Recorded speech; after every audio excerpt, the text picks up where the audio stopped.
कौन कर रहा है विकास की बात और कौन कर रहा है वादे। चुनाव की दस्तक हो चुकी है और अब सवाल उठेंगे सीधा नेताओं से। वादों की दुकान चमकाने वाले भी मिलेंगे, लेकिन हम ढूंढेंगे असली विकास के खिलाड़ी। जनता की राय अब सामने आएगी, हकीकत दिखेगी बिना मेकअप बिना मास्किंग। जनता बोलेगी, सुनेगा नेता।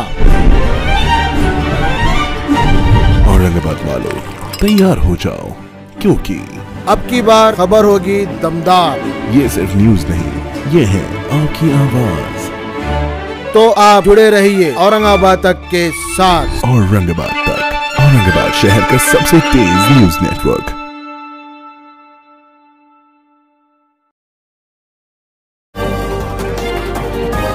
पार्क होती, मग 10 एकरामध्ये 250 पार्क होणार होती, तर दुसरा जो ट्रक टर्मिनस आहे ते 5 एकरचा आहे. तिथे कमीत कमी 125 ट्रक्स पार्क व्हायला पाहिजे, पण त्यांना ही जागा द्यायची होती. म्हणून प्रस्ताव तयार करताना त्यांनी असं लिहिलं की त्या जागेमध्ये फक्त 70-80 ट्रक्स पार्क होतील. ते फक्त म्हणजे कन्व्हिनियन्स त्यांनी आपल्या प्रस्तावामध्ये लिहिलेले आहे. तर ते त्यांना एक सोयीस्कर करायचं होतं की हमारे पास जो 10 एकड़ का है उसके अंदर 250 ट्रक्स पार्क हो जाते हैं, इसके अंदर हमारे को 70-80 त्यांनी लिहून त्या प्रस्ताव तसा पाठवलेला.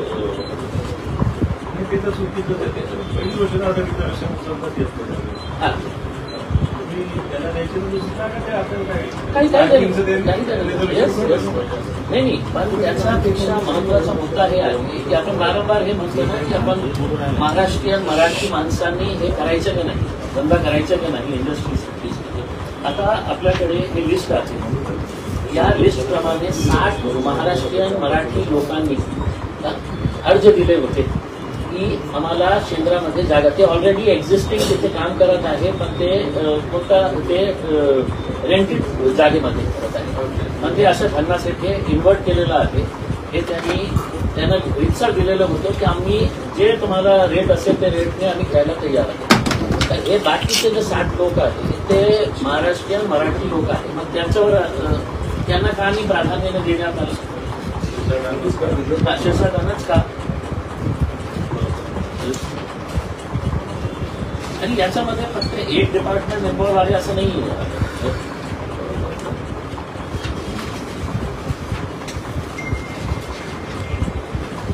आता जे डिस्टिलरी जे त्यांनी केली डिस्टिलरी, त्यांचे डॉक्युमेंट्स बघितलं तर 3 डायरेक्टर्स होते. एक डायरेक्टर ते बिल्डर आहे भावे नवी, त्यांचे डॉक्युमेंट सगळे दाखवण्यात आले जागा खरीदण्यासाठी व्हाईटमध्ये. आणि जागा मिळताच त्यांना बाहेर काढण्यात आले की मग तो बाहेर निघतो. आता सध्या 2च डायरेक्टर्स आहेत आजच्या घडी, त्यांचा मुलगा आणि त्यांची पत्नी.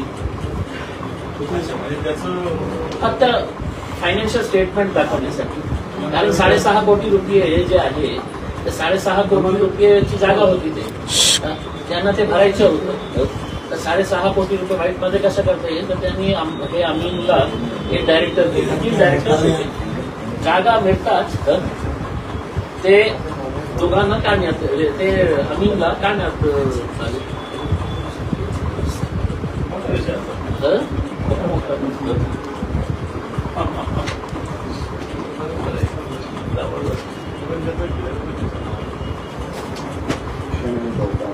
तेच बिल्डर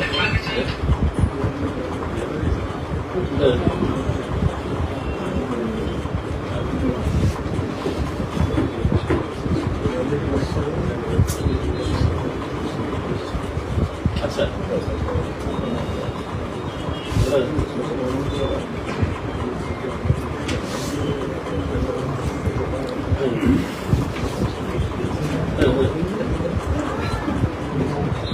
हे जे 7 लोक जे महाराष्ट्रात मराठी लोक आहेत जे तिथे उद्योग करत आहेत ते कोर्टात पण गेले होते. आणि हायकोर्टाचा निर्णय आहे. हायकोर्टाचा निर्णय आहे. हायकोर्टाने सांगितलं होतं की जोपर्यंत तुम्ही या लोकांना ऍडजस्ट करत नाही तोपर्यंत कुठल्याही प्रकारचा नवीन अलॉटमेंट करू नये. विशाल भाऊ खाली वा.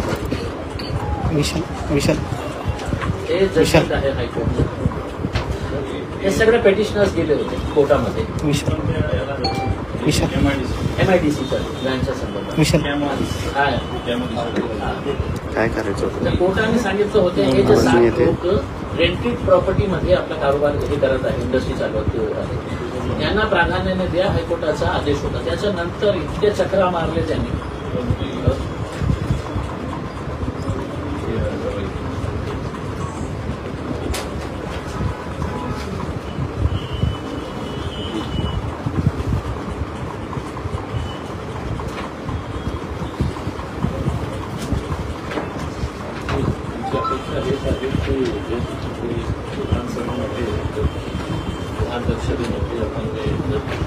ज्या प्रकारे आतापर्यंत आपण जे लढत आहे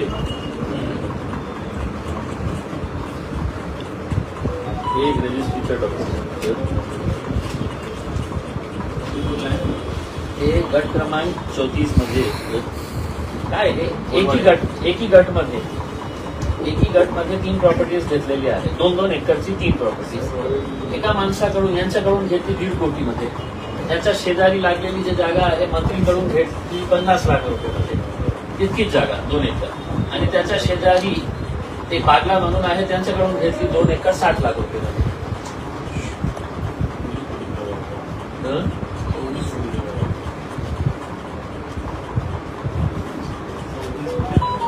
आता आम्ही हे सगळं डॉक्युमेंट्स घेऊन तर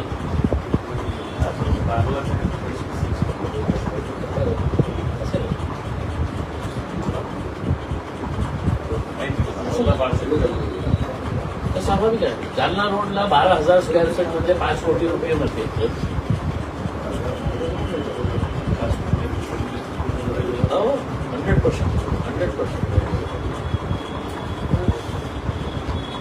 आमची अपेक्षा आहे सर हे धरपड टाकते. मी हे सगळे विषय सगळ्यात आधी तर मी जस्ट डिपार्टमेंटला पत्र आता अधिवेशन पण आहे 30 जून. त्याच्यामुळे ते काही प्रश्न वगैरे आणि पाहिजे अधिकारी काय मीही मुख्यमंत्री साहेबांना आणि राज्यपाल साहेबांना पत्र लिहिलेलं आहे की मला अपॉइंटमेंट आहे, त्यांनी सगळं आपल्याला निवेदन देण्यासाठी.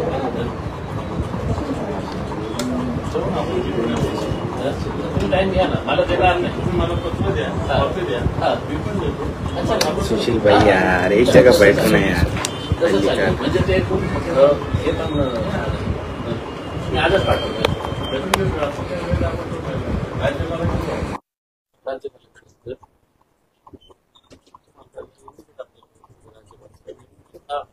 मी आजच आपल्याला पत्र पाठवतो. कॉपी द्या मला. तर या विषयी भेटायला पत्र पाठवतो.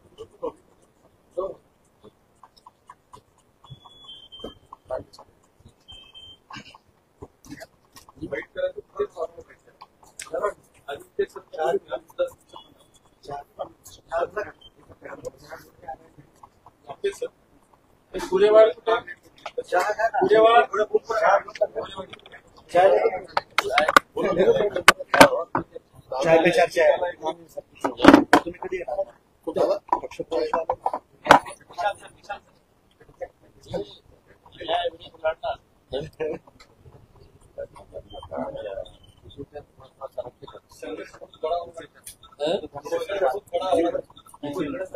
संघर्ष तुमच्यासाठी बातमी संपलेली नाही आहे. आता फक्त फरक हे झालेला आहे की मला काय जास्त आवश्यकता नाही. लोक स्वतः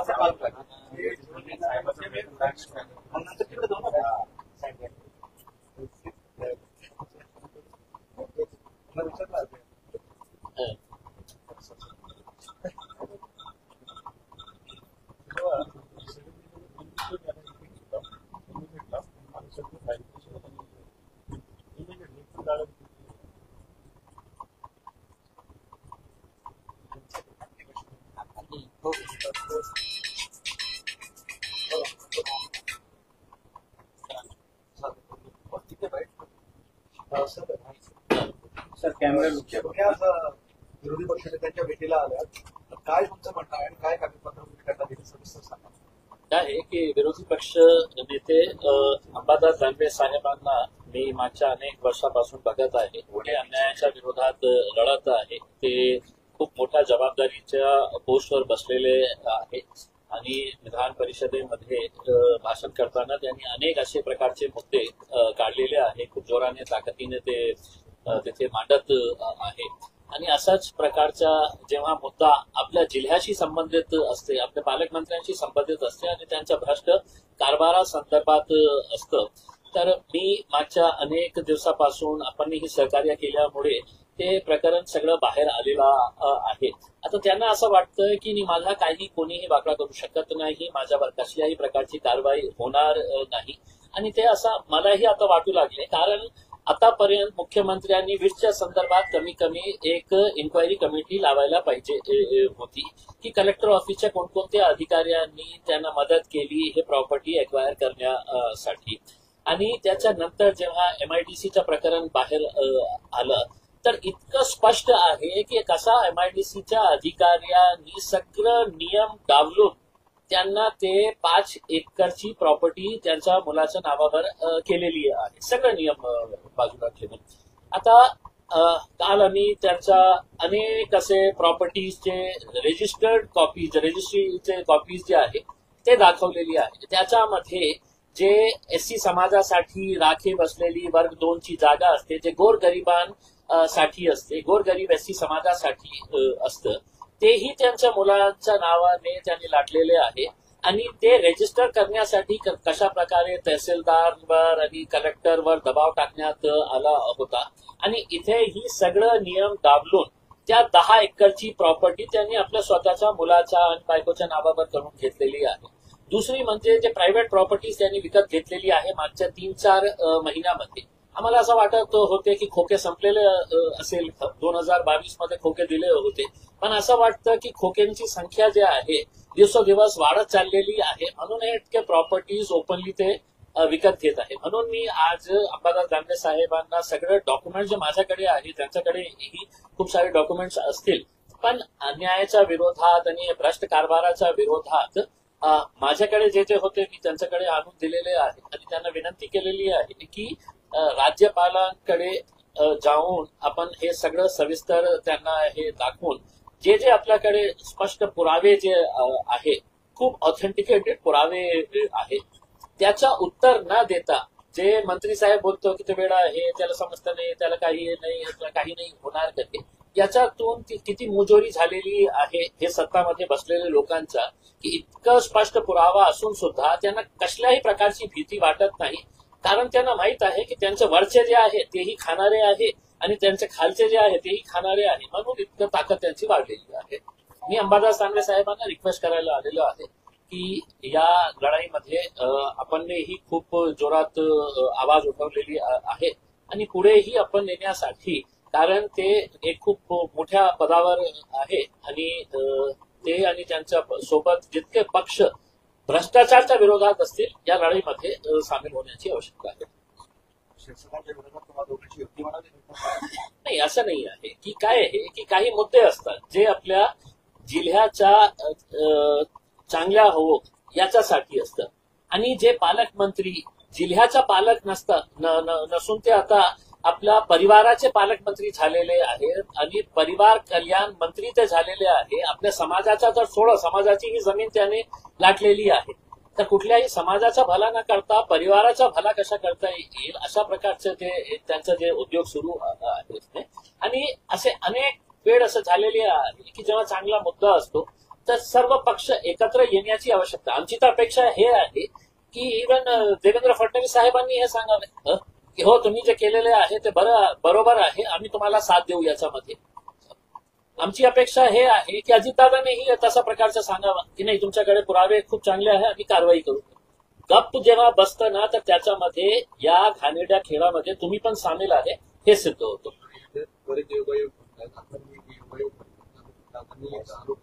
लोकांची गाडी वापरतात, त्यांच्याकडे स्वतःची गाडी नाही. तर आता त्र्यंबकेश्वर मध्ये ती जागा सापडली, त्यात जे पार्टनर आहे त्याच पार्टनरच्या नावावर ते शेतात स्वतः गाडी फिरतात, ती गाडी त्यांच्या नावावर. हे सगळी योग्य MH16 1 नंबरची गाडी आहे.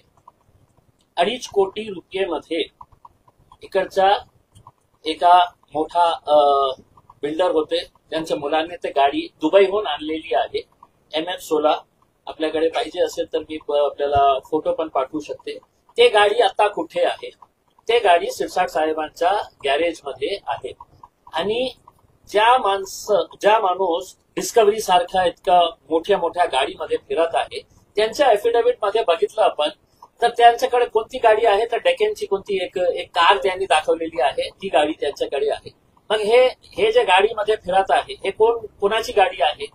तेच ठेकेदार आहे का ज्यांच्याकडून आपण कमिशन घेतात, त्यांची गाडी त्यांच्या नावावर आहे? त्याची एक वेगळी इन्क्वायरी होण्याची आवश्यकता आहे. आणि ज्या माणसाच्या नावावर त्यांनी घेतलेली आहे, ईडीने किंवा जे एजन्सी आहे त्यांनी त्या माणसाला पकडा ज्यांनी विकली, आणि त्यांना विचारा की हे गाडी कुणाच्या नावावर होती, याचे पैसे कुणी दिलेले आहे. 2.5 कोटी रुपयाची गाडी MH16 लँड क्रुझर गाडी आहे, ते दुबईहून आणलेली आहे. ते गाडी आत्ताही आपण गेलं आणि शिरसाट साहेबांना सांगा की तुमच्या गॅरेजमध्ये आम्हाला तुमची जे गाडी नावाची एक गाडी आहे छोटीशी, जे तुम्ही एफिडेव्हिट मध्ये, ते आम्हाला बघायची आहे. तर तुम्हाला दिसेल की त्यांच्या गॅरेजमध्ये किती सारे गाड्या मोठे मोठे उभे आहेत.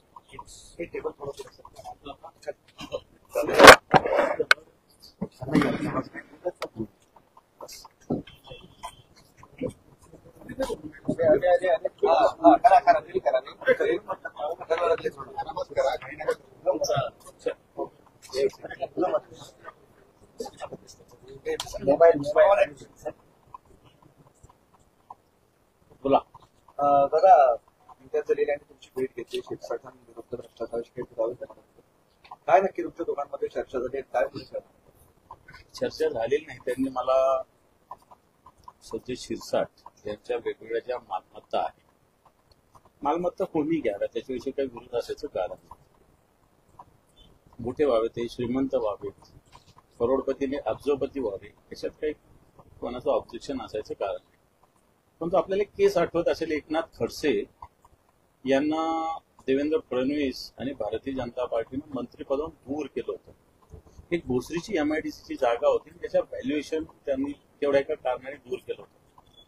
आता मी संजय राऊतांचं पुस्तक वाचलं, नरकातून स्वर्गाकडे अशा प्रकारचं एक पुस्तक वाचलं, आणि त्याच्यात त्यांच्यावर जी कारवाई झाली तीही मी वाचली की 50 लाख रुपये एक जणांकडून घेतले होते आणि ते पुन्हा परतही केले होते, आणि त्यांनी फ्लॅट घेतला. तर मला सांगण्याचा मुद्दा हा की संजय शिरसाट यांनी प्रॉपर्टी घेतलेल्या असताना ज्या प्रॉपर्टीचं व्हॅल्युएशन, समजा आता वेदांत हॉटेलचं मी सांगतो की 2022चं व्हॅल्युएशन 160 कोटी, आता 25चं तर ते 200 कोटी जाईल, पण 65 कोटीचं टेंडर गेलं. एक आता जी MIDC त्यांनी जागा घेतली, याच्यात त्यांच्या मुलगा आणि पत्नी या दोघांच्या नावात 6.25 कोटीत जागा घेतली. आता 6.25 कोटीत जागा घेतली, त्यांच्या खात्यावर 25 लाख रुपये आहे. 6.25 कोटी जागा कुठून घेतली हा एक प्रश्न. इम्तियाज जलील साहेबांनी काही जागाचा प्रश्न, संभाजीनगर शहरातल्या काही जागेचा प्रश्न, तो त्याचं व्हॅल्युएशन जवळपास 50 कोटी रुपये, ते यांना 2-2, 4-4 कोटीत मिळालेले आहे. शेती सगळ्यात महत्वाचा वर्ग 2 आणि वर्ग 1चा जो घोटाळा झाला संभाजीनगर जिल्ह्यातला, तो त्याच्यातल्या काही जमिनी संजय शिरसाट साहेबांच्या मुलाच्या नावावर ट्रान्सफर झाल्या. आता गोरगरीब सर्वसामान्य दीनदुबळ्या लोकांसाठी सरकारच्या योजनेच्या अंतर्गत SC ST साठी या जागा राखीव असतात, तीच जागा यांनी घेतलेली. आणखी तर अनेक तिथं तक्रारी त्यांच्या विषय आहे.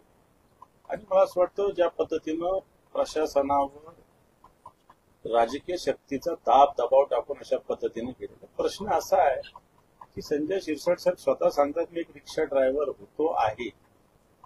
मी मुंबईत 72व्या मजल्यावर राहतो, संभाजीनगरात मी 22,000 स्क्वेअर फूटच्या घरात राहतो की ज्याच्यात कुत्र्यासाठी 500-500 स्क्वेअर फूटचे 4-5 बेडरूम राखीव आहेत. मग हे सगळं येत असताना आपलं उत्पन्न काय शेती आहे का, काय आपल्या इंडस्ट्री चालू आहेत का, हा एक मुद्दा. आणि मग ईडी सारख्या यंत्रणा ज्या आहेत त्या काय करतात, त्या झोपलेल्या आहेत का? हे राज्य सरकारचे मुख्यमंत्री भ्रष्टाचारावर सांगतात आमचं सरकार भ्रष्टाचार मुक्त आहे. तुमच्या सरकारमध्येच भ्रष्टाचारी मंत्री आहे. काय देवेंद्र फडणवीस, काय एकनाथजी शिंदे, काय अजितदादा बोलतात. आपण इम्तियाज जलील साहेब माझ्याकडे मुद्दे घेऊन आलेले आहेत. हे मुद्दे असताना आम्ही परिषदेचा विरोधी पक्षनेता आहे, आता मी त्या व्यासपीठावर ते हे मुद्दे मांडणार, परंतु निश्चित राज्य सरकार, राज्यपाल यांच्याकडे सुद्धा मंत्र्यांचे हे विषय मांडावे लागतील. कारण आत्ताच्या घडीला हे सगळं कशामुळे होतंय की राज्य जोर पडून घ्यायचं काम हे करताय. हे तुम्ही पैसे कमवा, तुम्ही शेती करा, इंडस्ट्री चालवा, उत्पन्न कमवा, पण तुम्ही कुठून करताय? जनतेच्या पैसा, राज्याचा पैसा उरबाडून खाण्याचं काम या मंत्र्यांचं चालू आहे. आणि इम्तियाज जलील यांनी जे पेपर्स दिलेले आहेत, हे पेपर्सच्या माध्यमातून मला वाटतं वैधानिक पद्धतीनं सुद्धा हा लढा लढावा लागेल. आणि तो लढा त्यांनी जसे माझ्याकडे पेपर दिले, मी निश्चित त्यांच्या या लढाईला मी सुद्धा त्यांच्यासोबत बोलेल. मी राज्यपालांकडे निश्चित जाऊ या विषय घेऊन. कारण अशा पद्धतीनं आता समजा महसूल, राज्याचं उत्पन्न कमी आहे म्हणतो आपण, मग याच्यावर हे कर लागतो जनतेवर, ते कर लावतोय तुम्ही जनतेवर. तुम्ही उत्पन्न तर कमी करताय, व्हॅल्युएशन कमी करताय. तुमचे महसूलचे अधिकारी झोपलेले का? महसूल मंत्री पण झोपलेले का नुसते? का फक्त पार्टीचं काम करतात? राज्याचा महसूल वाढवला पाहिजे, बघितलं पाहिजे का कमी केला पाहिजे, बघितलं पाहिजे. शिवसेनेच्या भ्रष्टाचाराविरोधात म्हणजे आघाडी मनात लढण्यासाठी ते त्यांच्या पद्धतीने लढतात, मी माझ्या पद्धतीने लढतो. त्याच्यामुळे याला फार आघाडी करायची जिथं गरज आहे तिथं करायला काहीच हरकत नाही. कारण हा लढा भ्रष्टाचाराविरुद्ध आहे. हा लढा जी मस्ती आहे ना, मस्ती, राजकीय मस्ती त्याच्या विरोधात. एका श्रीमंत लोक अनेक आहे, परंतु कसं असतं, उथळ पाण्याला खळखळाट फार आपल्याकडे अशी म्हण आहे. तसे संजय क्षीरसागरांचं उथळ पाणी आहे आणि त्याला खळखळाट फार आहे. बरं, एक गाडीचा आता विषय निघाला, असा तुम्ही पण काही केला होता, नावावर मलाही माहिती आहे. त्यांच्याकडे 4-5 गाड्या आहेत. सगळ्या गाड्यांचं व्हॅल्युएशन 3 कोटी रुपये. बरं का? 3 कोटी रुपये 3 कोटी असतात आहे, त्या गाड्या 3 कोटीच्याच आहे. एक गाडी दुकान आली. आता इम्तियाजीकडे दुसरी माहिती, माझ्याकडे एक गोंडवे नावाचा आमचा बजाज नगरचा म्हणजे त्याच्या नावाची गाडी आहे. गोंडवेची गाडी यांनी का वापरावी? माझ्याकडे जी माहिती गोंडवे, आता त्यांनी ग्रुपवतीची गाडी आहे. सगळे म्हणजे काही दिवसांना कुत्र्यांना सुद्धा त्यांच्या त्या गाड्या मागतात. एक सेकंड. हे जे मी गाडीच्या संदर्भात आपण जे प्रश्न विचारलेले आहे, मी आपल्याला गाडीचा नंबर पण दिलेला आहे आणि गाडीच्या हे फोटोग्राफ आहे. या गाडीच्या फोटोग्राफवर आपल्याला माहित असेल की एम लिहिलेला आहे. म्हणजे ही गाडी MH16, म्हणजे एम कुणाला लिहिता येतं? जे मंत्री आहे. आता या माणसाच्या नावावर गाडी असेल आणि शिरसाट साहेबांची ही गाडी नसेल, तर या माणसावर इमिजिएट FIR रजिस्टर करायला पाहिजे. कारण ते लोकांची दिशाभूल करून आपल्याला मंत्री दाखवून हे गाडीमध्ये फिरत आहे. ही गाडी 2.5 कोटी रुपयाची आहे. ते दुबईहून आणण्यासाठी टॅक्स ऑलमोस्ट 200% लागतं. आता काय आहे की जेव्हा पैसा जास्त होतो ना, तर गाडी याच्यासाठी आणतात. दुबईला स्वस्त आहे गाडी, पण ऑर्डर द्यावी लागते. दुबईला लेफ्ट हँड ड्राईव्ह त्याची ऑर्डर आधी द्यावी लागते. स्वस्त आहे, पण त्याचं 200% टॅक्स लागतो. तशीच आम्ही तसा म्हणजे वापस करतो. तुम्ही सांगत होता नाही, हे जे आहे ना, हे कुणाच्या नावावर गाडी आहे आणि हे कुठे थांबलेली आहे? हे मंत्रालयाच्या बंगल्याच्या समोर थांबलेली गाडी उभी आहे. ते आपण बॅकग्राऊंड मध्ये बघू शकता. कुणाच्या नावावर आहे आणि ते मंत्री असेल तर काही नाही. दुसऱ्यांच्या नावावर गाडी घ्यायचं, त्याच्यावर मंत्रीचं स्टिकर लावायचं आणि हे सगळे उद्योगधंदे सुरू आहे अशा प्रकारचे. गाड्यांचं जे व्हॅल्युएशन केलेलं आहे, मी अंबादास दानवे साहेबांनी सांगितलं 3 कोटी रुपयाचं व्हॅल्युएशन त्यांनी सांगितलेलं आहे.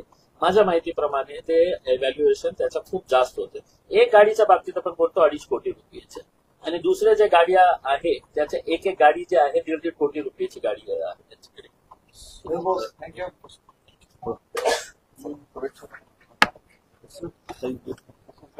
संघर्षासाठी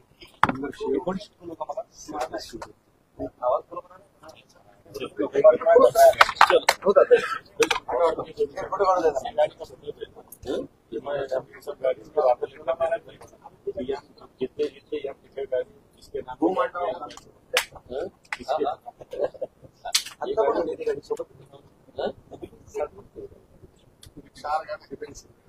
नाही, ही 16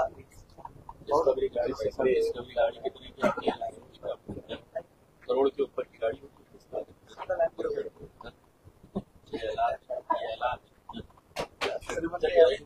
चलो, थँक्यू.